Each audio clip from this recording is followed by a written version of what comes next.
program is brought to you in association with First National Bank of Botswana.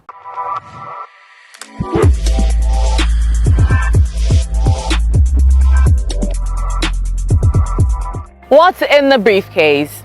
With only a few days before the 2024-25 national budget speech delivery, the anticipation for what the allocations will look like for the new financial year is mounting.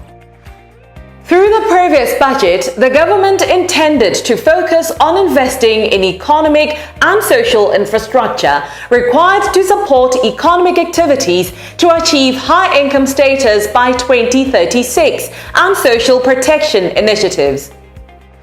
Amongst other allocations to facilitate the intention was about 15 billion pula towards strengthening human capital and skills development. This represented 25% of the recurrent budget and the highest allocation. Additionally, the development budget for 2023-24 was about 21 billion pula. This was a year-on-year increase of 27.8% from the 2022-23 national budget. Even on this backdrop, Botswana still struggles with ever-rising unemployment rates and, of course, a need to diversify from being a predominantly one-commodity economy, reliance on mineral wealth. What then can be expected from the next budget that can address these and so many other issues plaguing the country? We engage for this discussion economist at the First National Bank of Botswana, Basile, and Dr. Keith Jeffries, Managing Director at eConsult, a consultancy firm working on a wide range of economic and related issues right here in Botswana and Sub-Saharan Africa. We're also joined by Kaliana Raman Vijay, Managing Partner at Grant Thornton. Our conversation starts with the trio briefly highlighting what they think were some notable achievements from the previous budget. I feel a lot of very bold moves have been taken by the government. One thing which really gives me a lot of confidence and expectations is the development manager role which has been created. I saw in the press about a month back that a lot of DM mandates have been given to the extent of almost 13 billion pula, which focuses a lot on infrastructure development. We've seen this come through in terms of water delivery in the case of the North-South carrier, improving water reticulation across the country, especially within the southern parts. We've also seen developments around electricity infrastructure, Morupule B having gone through remedial works, the national electricity grid also being revamped to try and ensure that, the infrastructure that's out is able to connect every single part of the country.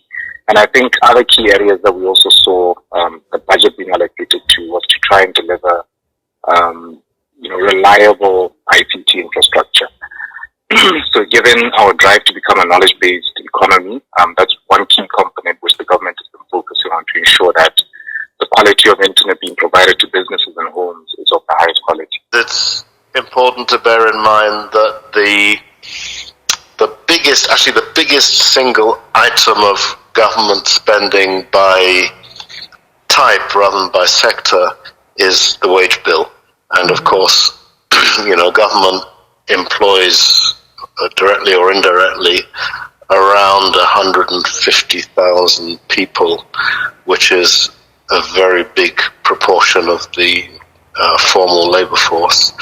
And so, if you ask the question, where's the biggest impact? Actually, the biggest impact is purely the injection of public sector wages and salaries into the economy, because, we reckon that actually the government wage bill, directly and indirectly, to central and local government, and certainly by the time you include parastatals, is about half of the total wage bill of the whole formal sector of the economy. So then, from that, let us talk about your expectations for this coming budget. Of course, looking at what you've just been mentioning now. If you look at the last decade, we've been talking about diversification, or more than a decade, to be honest, the last 3 decades, the main theme is on diversification beyond diamonds. Now, when you look at any diversification, it's very important to have an enabling environment. And I feel that is going to be the focus than looking at it is very likely that there could be deficits which will continue to happen. The allocations were motivated by the Transitional National Development Plan. So as this plan is expected to run for the next fiscal year, I would expect that the budget allocations remain somewhat similar to what we saw this current fiscal year. From an operational standpoint, I think the key ministries that are likely to take the largest chunk will include, the Ministry of Education and Skills Development, trying to align to obviously those key Vision 2036 pillars. Again, there will be a big allocation to development programs. I mean, government has recently committed to adopting the development manager approach, which hands over more of the responsibility for project implementation to the private sector. Clearly implementation has been a chronic problem, and that's why budgets are underspent. So I do expect there to be a big development project allocation. I'll be honest, I'm not convinced that it's necessarily justified, because there has been a lot of weaknesses in the way in which development projects are selected, and there's very, very weak prioritization. Let us now talk about, diversification and why all of these things are being done, which is to drive Botswana to high income status. And that has been the highlight of at least 2 national budget announcements, right? Mm-hmm. So do you think that the country is on the right track to achieving that goal? In my view, it is a combination of various factors. On one side, what we said as what Remasisi introduced as a reset agenda plays an extremely important role.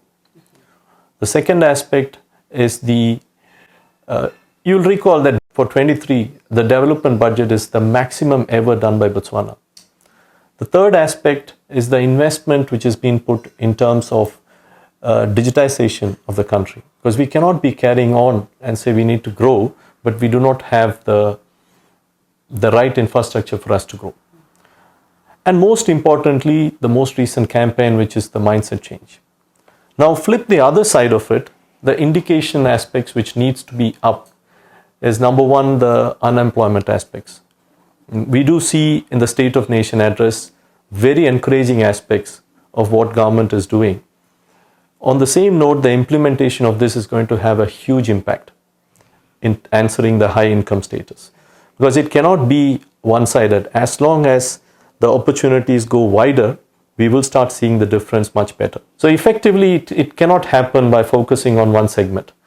Unless it goes across the range, where it benefits all, this is going to be a mammoth task. But I feel we are progressing.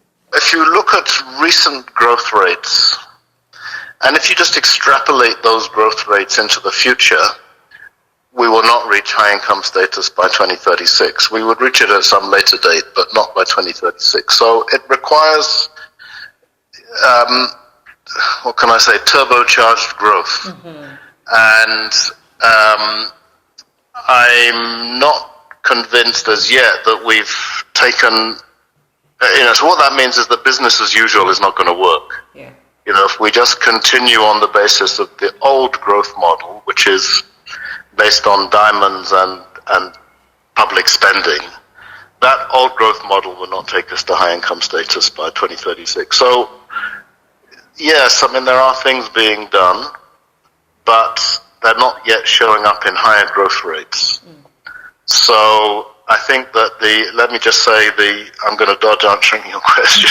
The jury is still out, because we need actually to see policy changes materializing in higher growth rates, and as yet we don't. So, it's too early to say.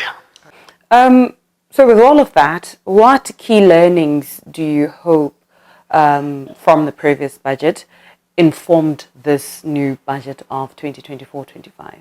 When you look at that, let me just give you before I answer that, I had an opportunity to attend the Afro-Exim annual general meeting in Ghana earlier this year. Now, across Africa, one common theme which is seen as a challenge is implementation. Now, Botswana has always been such a great positive story for the whole of Africa. And I'm only hoping that this word implementation gets far more importance and we do implement what we say. So I think some of the key takeaways, even though possibly not explicitly said, were around SME development. So we had seen the Ministry of Entrepreneurship being set up, and the way I understood it was that its mandate was to try and identify key firms across all of Botswana's industries to try and bring Botswana's SMEs into their procurement processes. We've seen key mines doing this already, and the key takeaway from the last budget was their intention to roll this beyond just the mining sector, to cover sectors such as banking in our case, which is something already prescribed to.